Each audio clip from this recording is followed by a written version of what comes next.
The lights dimmed in the grand lecture hall of Academy Station Theta 9, casting the vaulted ceiling into shadow. 312 species of students settled into their ergonomically adjusted seats, a symphony of rustling appendages and quiet murmurs in a dozen translation frequencies. The air filtration system hummed overhead, cycling through 17 atmospheric compositions to accommodate the diverse respiratory needs of the assembled xenobiology students. Professor Vornar, a cephalian with skin that shifted between deep purple and electric blue depending on his mood, extended 3 of his tentacles to adjust the holo projector. His compound eyes swept across the classroom with the practiced gaze of a veteran educator. "Today," he announced, his translator module converting his natural clicks and whistles into standard galactic. "We begin our exploration of Class 9 predatory organisms, what many refer to colloquially as Deathworld monsters." A ripple of excitement passed through the lecture hall. The Deathworld monsters course was infamous throughout the academy, a rite of passage for advanced xenobiology students. Some leaned forward in anticipation, while others recoiled slightly, instinctive fear responses triggering across a dozen evolutionary branches. "Before we commence, I'd like to introduce our guest lecturer," Vornar continued, gesturing toward a figure seated quietly at the edge of the stage. "Academy Station Theta 9 welcomes Dr. Cassian Reed, Terran field psychologist specializing in predator mindsets and survival psychology." A human male rose from his chair, nodding politely to the assembled students. Dr. Cassian Reed appeared unremarkable by human standards. Average height, lean build, with dark hair cropped short and eyes the color of Earth's oceans. He wore simple clothing, dark pants, a gray shirt, and a weathered jacket with numerous pockets.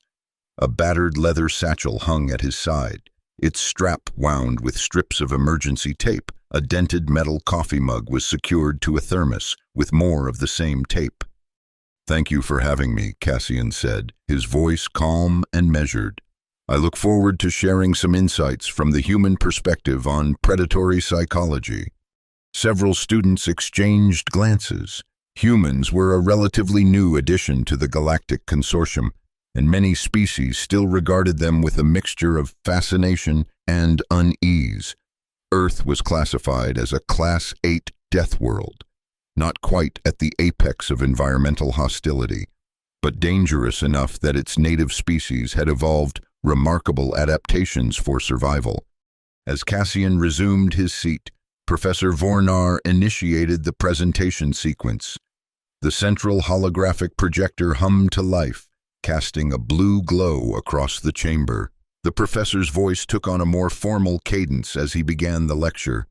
"We begin with perhaps the most notorious apex predator currently cataloged in consortium space, the alpha deathworm of Gorax Prime." The hologram flickered, then stabilized into a 3-dimensional rendering of a massive segmented creature. Its body was a nightmare of armored plates and serrated appendages, culminating in a circular maw ringed with curved, needle-like teeth. As the projection rotated slowly, displaying the creature from all angles, several students emitted involuntary distress signals, chemical pheromones, subsonic whistles, and psychic pulses of alarm. "Note the triple-layer exoskeleton," Vornar continued, "capable of withstanding extreme pressure and temperature variations. The primary feeding orifice contains over 200 independently articulating teeth, each capable of—" A low hiss interrupted the professor's explanation. At first, many assumed it was part of the audio demonstration, but Dr. Reed's head snapped up, his eyes scanning the room with sudden intensity. The lights flickered once, twice, then stabilized. In that moment of disorientation, a scream pierced the lecture hall. Not the academic kind that followed a particularly shocking slide, but a primal sound of terror and pain. In the third row, a Xylaxian student convulsed violently, its translucent exoskeleton suddenly riddled with hair-thin fractures. Before anyone could react, the creature's body seemed to collapse inward, fluids spraying across neighboring students who scattered in panic. Cassian was on his feet instantly, eyes locked on the spot where the student had been sitting. "Nobody move!" he commanded, his voice cutting through the rising chaos. Too late. The emergency systems detected the biological distress and initiated lockdown protocols. Armored barriers slid over the doors with a pneumatic hiss, sealing the lecture hall. Warning lights pulsed red along the walls. "Containment protocol initiated," announced the station's AI in a calm voice that belied the growing panic. "Please remain in your seats while the situation is assessed." Professor Vornar's skin had faded to a pale, sickly blue. "What is happening? The security scans detected nothing this morning." Cassian's face had transformed. Gone was the mild-mannered academic, replaced by something harder, more focused. "Your monster isn't just on the screen," he said, his voice low but carrying. "It's already in the room." The students erupted into species-specific panic responses. Some emitted clouds of chemical distress markers that filled the air with acrid scents. Others activated rigid shell defenses, curling into protective balls. The more psychically attuned species broadcast waves of terror that washed over the sensitive. Cassian moved to the center of the lecture hall, climbing onto a desk for visibility. "Listen to me," he shouted. "Panic will get you killed faster than any predator. Follow my instructions if you want to survive." Something in his tone, a command presence that cut through the chaos, caused the room to quiet momentarily. "Stay low to the ground," he instructed. "Group together by respiratory needs. Don't mix atmospheric requirements. Use light signals rather than sound or scent markers." As the students began to comply, shuffling into protective clusters, Cassian turned to Professor Vornar. "What's beneath this room? Maintenance shafts? Ventilation systems?" The professor's tentacles twisted in agitation. "There's a primary ventilation hub directly beneath us, but it's sealed against biological contamination." "Not anymore," Cassian muttered, dropping to his knees to examine the floor.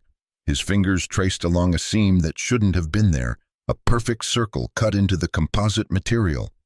A memory flashed unbidden in Cassian's mind, the red dust of Mars swirling around the shattered dome of Olympus colony, bodies sprawled in unnatural poses, research stations ransacked, data cores extracted, his wife Elena's laboratory in ruins, her carefully bred specimens stolen by the Gorax Prime expedition. Their excuse, scientific exchange, had masked a raid for bioweapons research. Cassian pushed the memory aside. 5 years of planning, of hunting. Not now.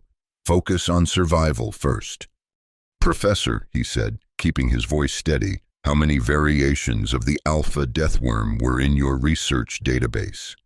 7 confirmed subspecies, Vornar replied. "But what does—" "And did your database include the specimens taken from Mars colony?" The professor's skin rippled with surprise. "The Martian variants. Yes, they were added to our archive after the unfortunate incident at Olympus colony. How did you know about—" A violent impact from below cut off his question. The floor bulged upward as if struck by tremendous force. Students scattered from the epicenter, shrieking in a dozen different languages. "Everyone up," Cassian commanded. "Get onto the desks, now." As the students scrambled to comply, the floor erupted. A segmented appendage, glistening with some viscous fluid, punched through the composite material. Sending fragments flying, the appendage whipped around, seeking prey, before withdrawing back through the hole. "It's testing," Cassian said quietly, "learning the environment." Zelara, a Thalaron student with bioluminescent patches flickering nervously across her amphibious skin, edged closer to Cassian. "You seem to know what's happening," she said, her voice a musical trill even through the translator. This isn't just academic knowledge. Cassian glanced at her, assessing. The Thalaron were ambush predators on their homeworld, with acute sensory perception. I've encountered these before, he admitted. Not here to share war stories, though. A series of smaller eruptions broke through the floor in a circular pattern around the original hole. Tiny creatures, no larger than earth rats, but bristling with gill-like claws, scuttled into the room, their eyeless heads swiveled, sensing heat and movement.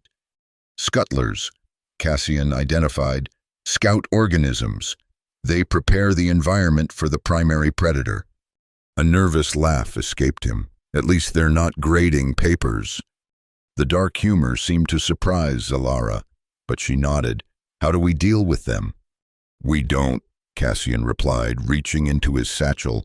They're not the threat, they're just the cleanup crew. He withdrew a small device and twisted it. A pulse of ultrasonic frequency filled the room, inaudible to most species present, but causing the scuttlers to freeze in place, then retreat hastily back through their entry holes. Professor Vornar pushed forward through the crowd of terrified students. Dr. Reed, I demand to know what's happening. This is a classroom, not a combat zone. It's both now, Cassian replied calmly, and if you want your students to survive, you'll stop questioning the one person who knows what we're facing.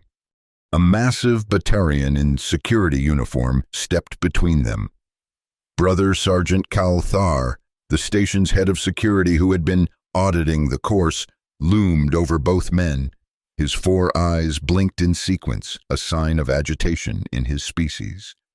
The human speaks sense, Kalthar rumbled. I've seen panic kill more effectively than any predator. What's your assessment, Reed? Cassian nodded gratefully. We're dealing with an alpha death worm, likely a Martian hybrid variant. Enhanced intelligence, adaptive hunting strategies. It's created a nest beneath us, and is now sending out scouts to assess prey density. Impossible, Vornar protested. The station's biofilters would have detected, unless it was brought aboard deliberately. Cassian cut in, his eyes hard. Someone wanted this creature here, today, during this specific lecture. The implication hung in the air. Before anyone could respond, the station's emergency channel crackled to life. Lecture Hall 17, this is station security. We're detecting multiple biosignature anomalies in your sector. Containment teams are being dispatched. Estimated arrival, 23 minutes. We'll be dead in 10, Cassian said matter-of-factly. He turned to address the huddled students. Listen carefully. These creatures hunt by thermal signature and vibration. They're drawn to panic, literally, to the chemical markers of fear. He gestured to his thermos. Humans evolved alongside predators. We learned to control our fear response, to channel adrenaline into focused action rather than blind panic. That's what you need to do now. Zalara's skin pulsed with blue light. That's a survival trait unique to predator species, she observed. Most of us here evolved as prey. Then learn from a predator, Cassian replied, unscrewing his thermos. The rich aroma of coffee filled the air around him. He took a deliberate sip, his movements calm and controlled. Channel your fear into alertness, not panic. Brother Sergeant Kalthar nodded approvingly. The human strategy is sound. Batarians also trained to master fear response. He unholstered his sidearm, a standard-issue stun baton. Limited weaponry, but better than nothing. A thunderous impact shook the entire room. The central floor section bulged upward, composite material stretching beyond its design limits. Cracks spread outward like a spiderweb. It's coming, Cassian said, his voice eerily calm. Everyone against the walls, now. As the students pressed themselves against the lecture hall's perimeter, Cassian reached into his satchel again. This time he withdrew a worn leather journal and a pocket knife. He flipped the journal open to reveal not pages, but a concealed compartment containing several small devices. Martian colony security measures, he explained to Zalara and Kalthar, who had positioned themselves on either side of him. Never thought I'd need them again. You were there, Zalara realized, at Olympus Colony. Cassian didn't answer. His focus was entirely on the bulging floor as he assembled something from the components in his journal. His hands moved with practiced efficiency, connecting wires to a small power cell. With a sound like tearing metal, the floor finally gave way. The creature that emerged was a nightmare-made flesh, a massive segmented body propelled by dozens of undulating appendages. Its armored carapace gleamed wetly under the emergency lights, each segment adorned with razor-sharp protrusions.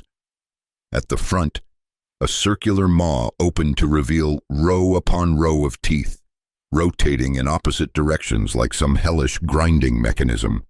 But it was the markings on its carapace that caught Cassian's eye, distinctive scarring that formed a pattern he recognized instantly. The insignia of Olympus Colony, Mars, his colony, his people. As the creature rose to its full height, nearly touching the ceiling of the lecture hall, Cassian felt a cold clarity settle over him. 5 years of planning, of hunting these beasts across a dozen worlds, had led to this moment. The worm that had burst through the floor was no random specimen. It was the culmination of his work, a creature he had helped create, then lost control of. His revenge weapon had found him instead. The alpha deathworm let out a keening cry that sent several students into catatonic states. Its sensory appendages swept the room, tasting the air, before focusing on the largest concentration of life forms, the huddled mass of students against the far wall. It's targeting the group, Kalthar observed grimly, raising his stun baton.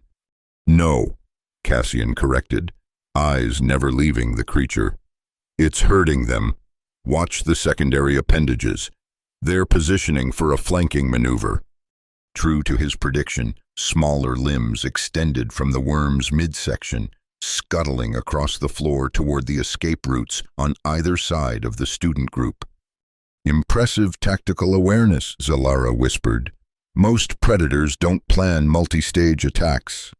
This one does, Cassian replied, because it was designed to...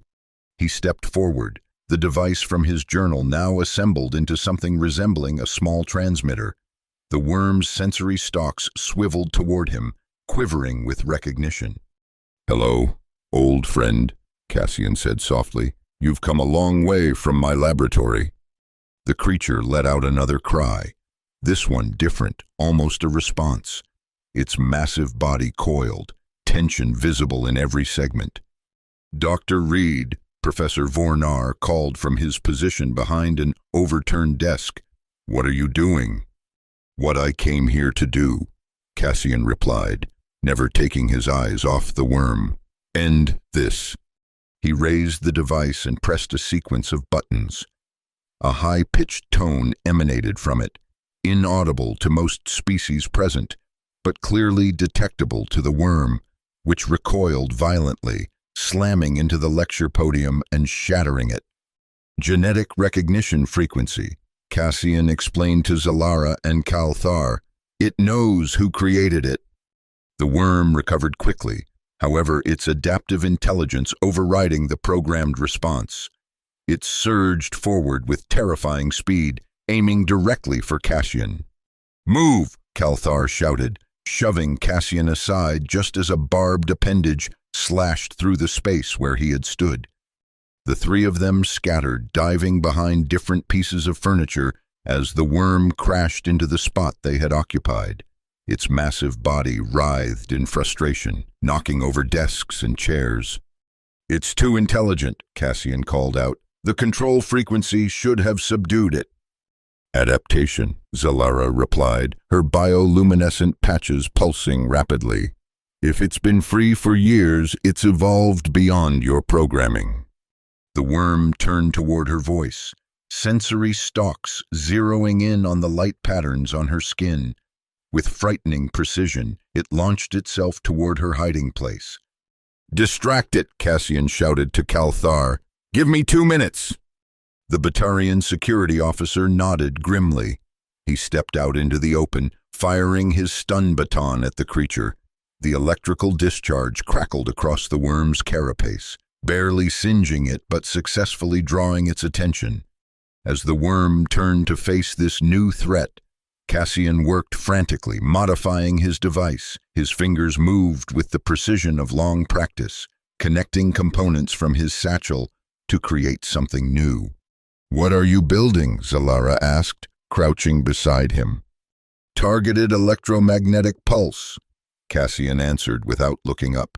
"Should disrupt its neural pathways long enough for us to kill it." "You've done this before," she observed. Cassian's hands stilled for a fraction of a second. "More times than I care to remember."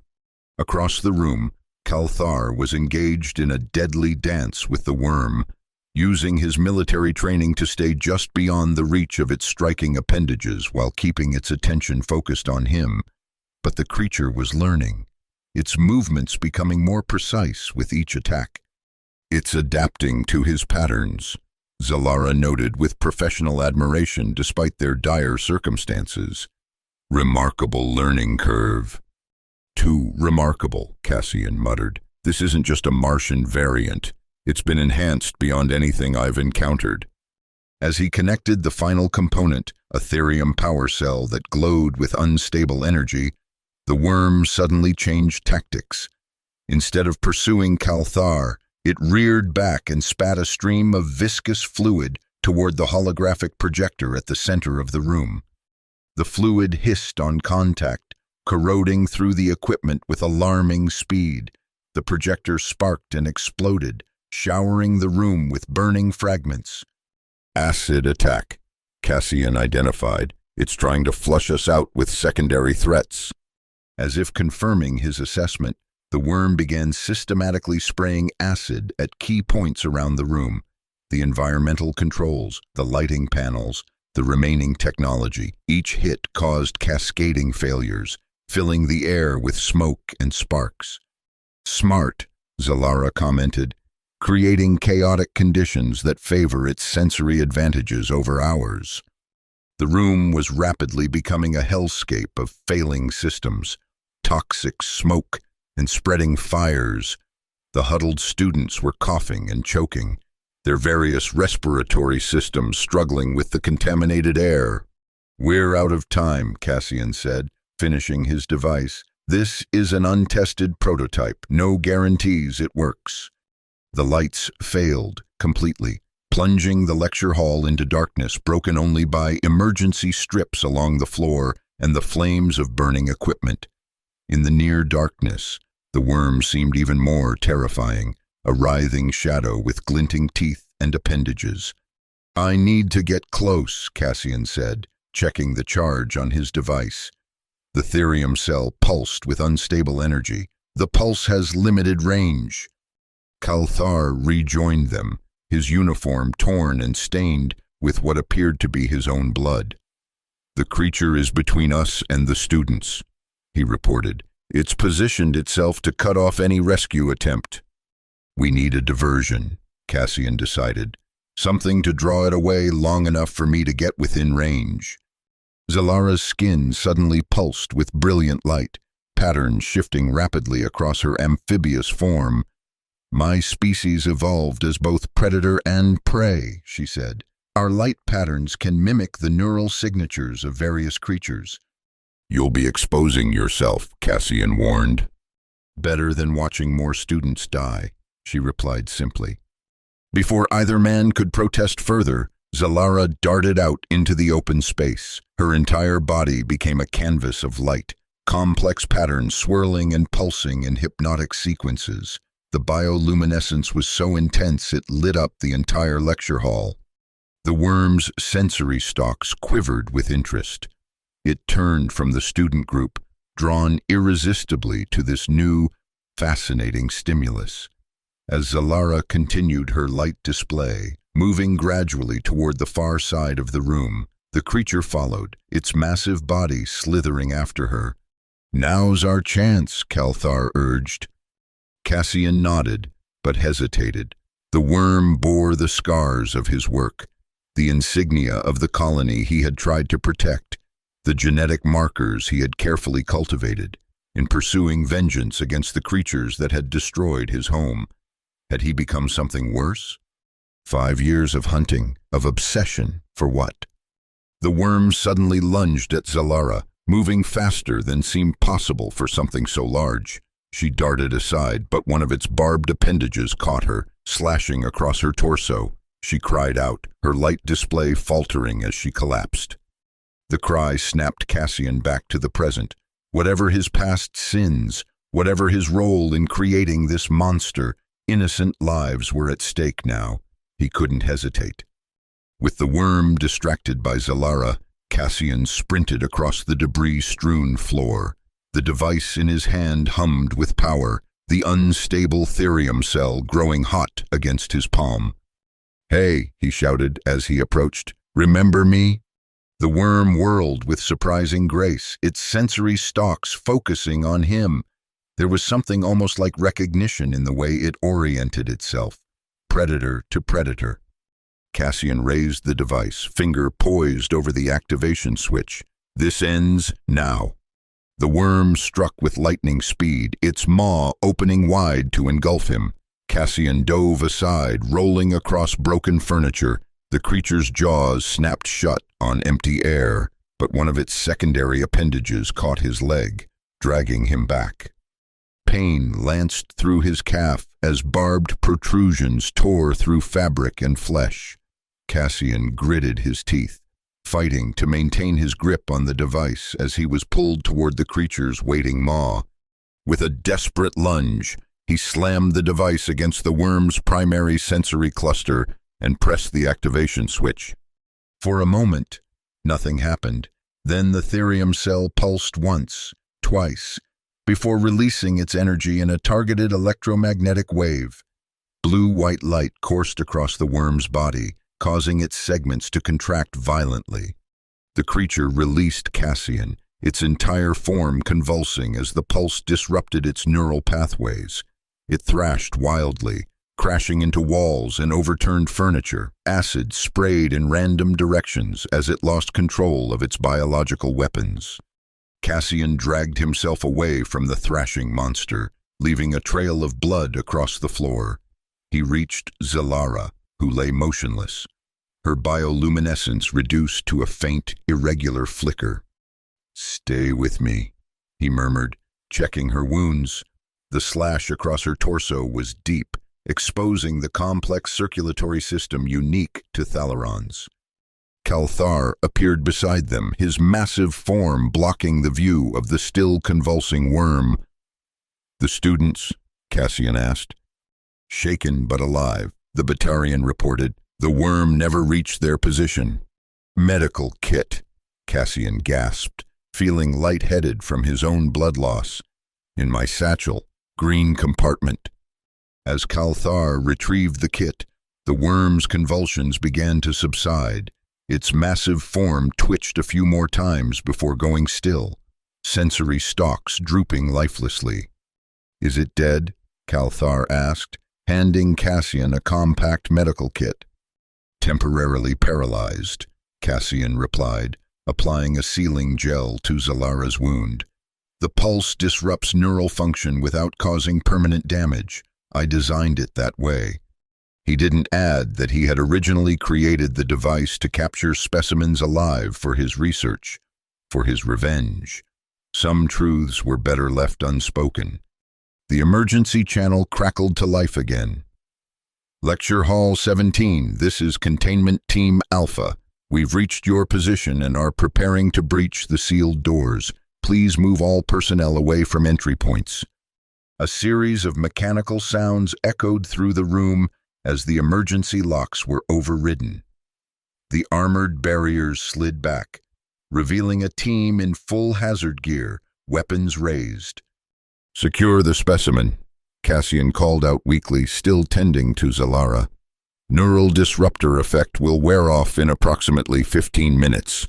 As the containment team moved efficiently to secure the paralyzed worm, medical personnel rushed in to attend to the injured. Zalara was carefully transferred to a hovering stretcher, her vitals monitored by specialized equipment. "You'll be fine," Cassian assured her as they prepared to move her.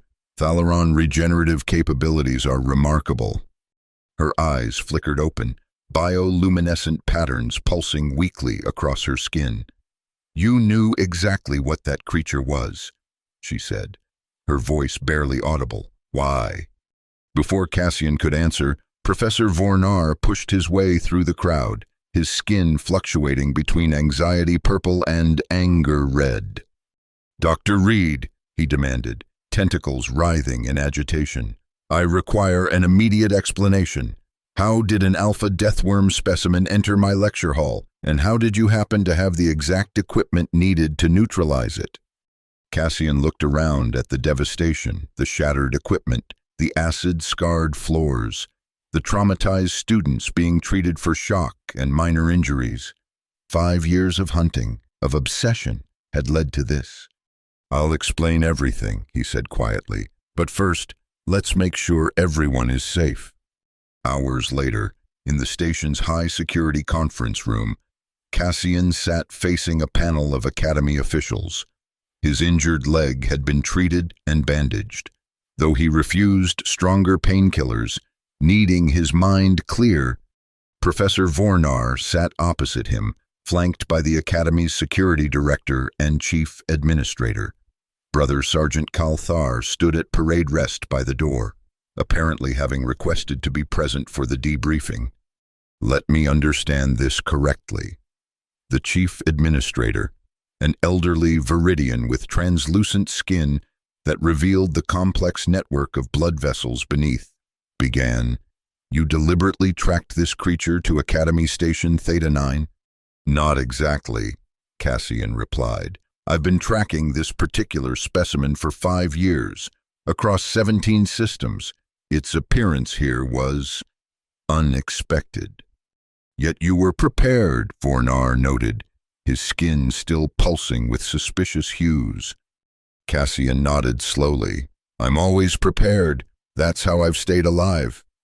He reached into his pocket and withdrew a small data crystal, placing it on the table between them. "This contains everything, my research, my tracking data, and my personal logs regarding the Martian deathworm variants." The security director, a sharp-featured Luridian, picked up the crystal with delicate fingers. "And what exactly will this tell us, Dr. Reed?" Cassian met her gaze steadily. "That I was the lead researcher at Olympus Colony's Biodefense Division. That when the Gorax Prime expedition raided our facility, they stole more than data. They stole experimental specimens that I had personally modified." A heavy silence fell over the room. "You created that monster?" Vornar's voice was barely controlled outrage. "I enhanced existing specimens for research purposes," Cassian corrected. "Defensive applications only. Early warning systems. Controlled predation of invasive species. The modifications were never meant to create weapons." "Yet they became weapons," the chief administrator observed. Cassian's expression hardened. "In the wrong hands, yes. After the colony was destroyed, I dedicated myself to tracking down and neutralizing every stolen specimen. Today's encounter was the last on my list." "And you used our students as bait?" Vornar's skin flushed deep crimson with anger. "No," Cassian replied sharply. "I had no idea the creature would appear here. I was tracking it to the Proxima sector when the trail went cold. When I received your invitation to lecture, I accepted because the Academy's xenobiology database might have contained information to help me resume the hunt." He leaned forward, wincing slightly as the movement pulled at his injured leg. "I would never knowingly endanger innocence. When the creature appeared, I did everything in my power to protect your students."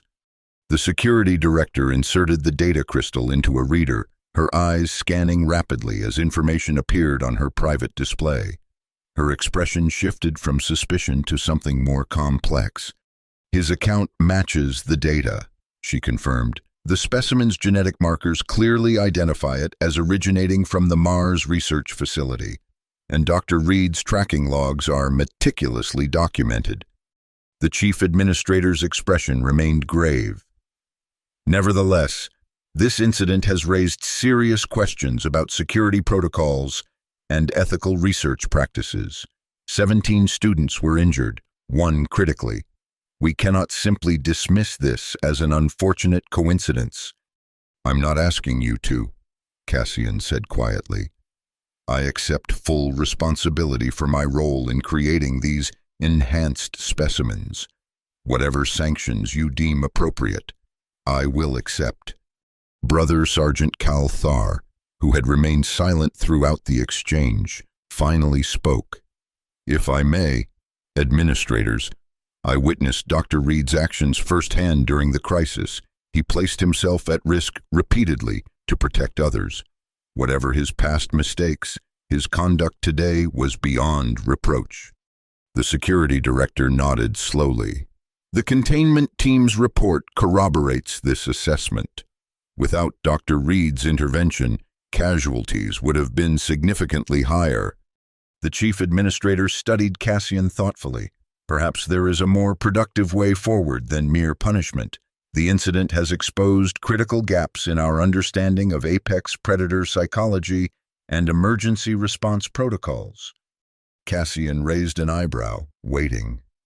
"I propose," the administrator continued, "that Dr. Reed's expertise be formally incorporated into our curriculum. A new course, Human Survival Psychology and Predator Response, with Dr. Reed as lead instructor." Vornar's skin rippled with surprise. "You can't be serious. After what he's done." "After what he's done," the administrator cut in firmly. "He possesses unique insights that could save countless lives. The consortium faces threats beyond our academic understanding, Professor. Today's incident made that painfully clear." The security director nodded in agreement. "I would add a research component as well. Dr. Reed's methods for neutralizing apex predators non-lethally could be invaluable for conservation efforts and emergency response teams." Cassian sat back, genuinely surprised by the turn of the conversation. For 5 years, his life had been consumed by a single purpose: hunting down and destroying the monsters he had helped create. The possibility of a different path forward had never occurred to him. "I'm not a teacher," he said finally. "You were today," Kalthar rumbled. "Those students learned more about survival in those 30 minutes than in a year of theoretical lectures." The chief administrator leaned forward. "Consider it restitution. Dr. Reed, your knowledge, shared properly, could prevent future tragedies like the one at Olympus Colony." Cassian fell silent, considering.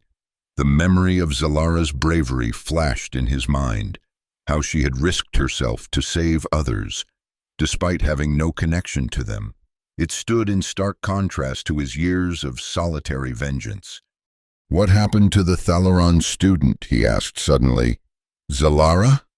"Recovering well," the security director replied. "Her species' regenerative capabilities are impressive.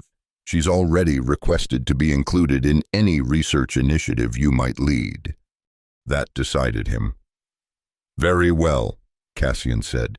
"I accept your proposal, on one condition. The captured specimen is to be studied humanely, then released in a controlled sanctuary. No weaponization research, no military applications." The administrators exchanged glances before the chief administrator nodded. "Agreed. The creature will be transferred to the consortium's xenobiology preserve on Talaris 4 after thorough study." "Then we have a deal." Cassian extended his hand, a human gesture that the administrator mimicked after a moment's hesitation. 3 weeks later, Cassian stood at the lectern in a different, smaller lecture hall. His injured leg had healed enough that he required only a simple walking cane for support. The room before him contained a mix of species, primarily security personnel and advanced xenobiology students who had volunteered for his new course. Among them sat Zalara, fully recovered, her skin pulsing with healthy bioluminescence. Beside her, Brother Sergeant Kalthar's massive form dwarfed the standard-issue chair. "Welcome to Human Survival Psychology and Predator Response," Cassian began, surveying the attentive faces. "Before we start, I want to be clear about something. This course isn't about fear. It's not about creating more effective weapons or better ways to kill." He set his battered coffee thermos on the lectern, a small reminder of Earth's comforts in the sterile academy environment. "This course is about understanding both the predators we face and our own responses to danger. Humans evolved on a world where we were rarely the apex predator. We survived not because we were the strongest or the fastest, but because we learned to master our fear, to channel it into effective action."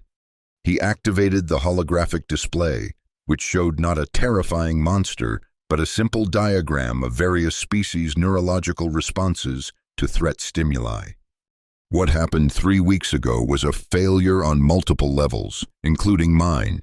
I spent years hunting monsters, only to become something of a monster myself. Obsession, revenge. These are predator instincts too, and just as dangerous when uncontrolled. Several students shifted uncomfortably, but all remained attentive. "The Thalaron sitting among you taught me something important that day," Cassian continued, nodding toward Zalara. "True strength comes not from eliminating threats, but from protecting others, not from isolation, but from cooperation across species barriers." He tapped the display, changing the image to show the captured alpha deathworm, now safely contained in a research habitat. The creature's fierce appearance remained intimidating, but in the controlled environment, its movements displayed a different aspect, the grace and precision of a perfectly evolved predator. We'll begin by understanding predator psychology, not as something alien and terrifying, but as a natural evolutionary response to environmental pressures. By understanding it, we can predict it. By predicting it, we can survive it, and perhaps, eventually, we can coexist with it. Cassian reached for his coffee, taking a deliberate sip before continuing. The simple human gesture seemed to relax the tension in the room. "Now, let's talk about adrenal response management." As the lecture proceeded, Cassian felt something he hadn't experienced in five years, a sense of purpose beyond vengeance, of connection beyond isolation. The road ahead would be challenging. The memories of Olympus Colony never fully healed, but for the first time he could envision a future not dominated by hunting monsters. 2 months into the course, Cassian had settled into a routine that almost felt normal. His lectures had gained popularity beyond the initial cohort, with security personnel from throughout the station requesting access to recordings. After dismissing his class one evening, he remained in the lecture hall, organizing notes for the next day's session. The room was quiet, the lights dimmed to their night cycle setting. "Impressive progress," a voice observed from the doorway. Cassian looked up to see Professor Vornar entering, his skin a neutral blue that suggested cautious acceptance rather than his earlier hostility. "The security director informs me that emergency response times have improved by 27% since personnel began implementing your protocols." The professor continued, moving to stand beside the lectern. "It's a start," Cassian replied, closing his tablet. "There's still much to do." Vornar's tentacles twisted in what Cassian had come to recognize as a gesture of academic interest. "Your approach is unorthodox by consortium standards, the emphasis on emotional regulation alongside physical response. Many species find it challenging. Yet they're adapting," Cassian noted. "Just as humans had to adapt to Earth's predators, evolution isn't only physical." The professor was silent for a moment, compound eyes studying Cassian with scientific detachment. "I owe you an apology. he said finally. "I was quick to judge your motives without understanding the full context." Cassian shrugged. "You were protecting your students. I respect that." "Nevertheless," Vornar insisted, "your actions saved many lives that day, and your work since has proven valuable." Coming from the notoriously critical professor, this was high praise indeed. Cassian nodded in acknowledgement. "The repaired holoprojector is ready for tomorrow's demonstration," Vornar added, changing the subject. "Though I must question the wisdom of featuring Gardner's gas-mounted Vipers so soon after the incident." Cassian smiled slightly. "Controlled exposure. The students need to face their fears in a safe environment before they can master them." As they spoke, a soft sound caught Cassian's attention, a barely audible hiss emanating from somewhere near the ventilation system. His body tensed automatically, senses sharpening as adrenaline surged through his system. Vornar noticed his reaction. "Is something wrong?" Cassian scanned the room carefully before relaxing. "Old habits," he explained, "always listening for the predators." But as he gathered his materials, including the ever-present thermos of coffee, Cassian couldn't quite shake the feeling of being watched. Perhaps it was just the lingering trauma of the attack, or perhaps... A group of students entered for the evening session, among them Zalara and several other survivors of the Deathworm incident. As they took their seats, Cassian noticed something different in their demeanor, not the nervous tension of prey species, but a calm alertness he recognized from his own training. "Today we'll be discussing Gardner's gas-mounted Vipers," he announced, activating the repaired holoprojector. As the image formed, a sinuous creature with multiple gas bladders allowing it to hover above terrain, a faint hissing sound emerged from the ventilation grate. Several students tensed, eyes darting to the source of the noise. Then, remarkably, a ripple of laughter passed through the group, not hysteria, but genuine amusement, the release of tension through shared experience and newfound confidence. Cassian smiled, sipping his coffee as he began the lecture. Perhaps there would always be monsters lurking in dark corners, both literal and metaphorical. But facing them together across species boundaries with knowledge rather than fear, that was a kind of victory he hadn't considered during his years of solitary hunting. As the holographic Viper rotated above the projector, Cassian caught Zalara's eye. Her bioluminescent patterns pulsed in what he had come to recognize as an expression of determined readiness. The next predator, whatever form it took, would find them prepared.